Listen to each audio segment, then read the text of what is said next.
ঘটনাটা কি? আপনি দাড়ি কই? এই যে দেখতেছেন আমার মতো তো দাড়ি নাই কিন্তু। লেজার সেন্টারে এসে ঝগড়া শুরু করছে। গাইস, আমি মার্কেটের নিচে বসে আছি। তাহা আপুর জন্য কখন আসবে? চলে আসছি। কেমন আছেন? ভালো আছি। আমি আপনার জন্য আধা ঘন্টা বসে আছি। সরি রাস্তায় অনেক জ্যাম ছিল। ভাই ভালো আছেন? আপু ভালো আছেন আপনারা? আলহামদুলিল্লাহ ভালো। আসেন, এটা হচ্ছে মালিবাগ টুইন টাওয়ার। আসেন, আমরা উপরে যাই। স্বপন কোথায় নিয়ে আসলাম? আমি তো ভয় পাচ্ছি, এটা তো শপিং মল। এটা হচ্ছে Malibagh twin tower shopping mall, but আমরা তিনতলা যাবো, লেজার সেন্টারে যাবো আমরা। আপু, আপনি হেয়ার রিমুভ কেন করবেন? আপনি তো এমনি তো সুন্দর। না, স্কিনটা মানে হেয়ারের জন্য কালো দেখায়, এই কারণে। হ্যাঁ শুধু এই কারণে, আর কিছু না। আপু, এই যে চলে আসছি আমরা। তো এখানে জানেন পেমেন্ট একবার সার্ভিস বারবার। এখন এইটা নিয়ে তো আমার ডাউট। তুমি কেন? তো মাঝে মাঝে চাপা মারো, আসলে কি পেমেন্ট একবার আর কাজ বারবার? আমি বলে চাপা মারি। আপু থাইমা গেছে, আসেন না।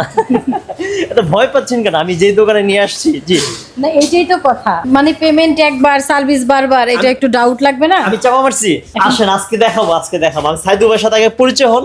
আসেন, তারপরে বুঝতে পারবেন পেমেন্ট একবার সার্ভিস বারবার এটা সত্য না মিথ্যা। সাইদুল ভাই, পেমেন্ট একবার সার্ভিস বারবার। আপু বলতেছে আমি চাপাবাজ, আমি বিশ্বাস মানে আমি চাপা মারতেছি। না এটা বাস্তব। আমাদের একবারই পেমেন্ট করতে হয়। আমাদের একবারই পেমেন্ট করতে হয়। আমাদের হলো আপনার কন্ট্রাকচুয়াল লেজার ট্রিটমেন্ট এবং আমাদের সব মেডিকেল গ্রেড। গাইস, অবশেষে চলে আসছে। দেখেন না আমি করব না, তুমি আমার সাথে বেশি করতেছো। না দেখেন লেজার সেন্টারে এসে ঝগড়া শুরু করছে। কাহিনী আমি সহ্য করতে পারবো না, তাড়াতাড়ি শুয়ে পড়বো। না সমস্যা তুমি সমাধান। বেশি করতেছো। একবার পেমেন্ট সার্ভিস বারবার, তাড়াতাড়ি। আপু দাঁড়ান, আপু কি হয়েছে? ঘটনাটা কি একটু বলেন না। ওরে দাড়ি মোজ দিয়ে মুখ বইরা যায়, আর ও প্রতিদিন আমারে বলে আমার এই যে রেজার আইনা দাও, আমাকে এই মেশিনটাই না দাও, এটা হইছে ওইটা হইছে, দাড়ি একবারে করে কিছু যায়। লাগবো না, বই না আমি এটা করতাম না, আমার ভয় লাগে। মানে দাড়ি মোজ দিয়ে ভরে যাচ্ছে। ঘটনাটা কি? আপনি দাড়ি কই? এই যে দেখতেছেন আমার মতো তো দাড়ি নাই কিন্তু আমার। না, ওরকম কি হয় নাকি? মেয়ে মানুষের তো আর ওরকম হয় না। আচ্ছা, মানে একটু ফর্সা হওয়ার জন্য আসছে। হ্যাঁ সুন্দর হওয়ার জন্য এটা ব্রাইট হয়ে যাবে। সুন্দর হইতে হইবে না। না, তুই সারাদিন আমার বিরক্ত করস, তুই শুয়ে পড় খালি তাড়াতাড়ি। ঝগড়া করে। আচ্ছা, আপনার কি হয়? ছোট বোন। ছোট বোন? আচ্ছা, বড় বোন ছোট বোন ঝগড়া করতে করতে অবশেষে লেজার সেন্টারে চলে আসছে। ও মা কি করতেছে? কি করছিস? কথা বলতেছি। তুই তো এমন ভাবে মানে চিল্লে আসছিস, আমি ভয় পেয়ে গেছি, দৌড় দিতাম। আমি তোমার এই নাটক কি করি? তুই সারাটা দিন আমাদের বাসায় বিরক্ত। ওকে, ফাইনালি শেষ হয়ে গেল। আপনি কি এখন চিল্লান না কেন? আমি তো ব্যথাই পাই নাই কেন? ব্যথাই পাই না। কিছুক্ষণ আগে দেখেন কি চিল্লাচিল্লি করছে, কি ঝগড়া শুরু। আমার নাটক, ওর কাহিনী আমি জানি। গাইস আমি একটু ভয় পাইছিলাম। উঠেন।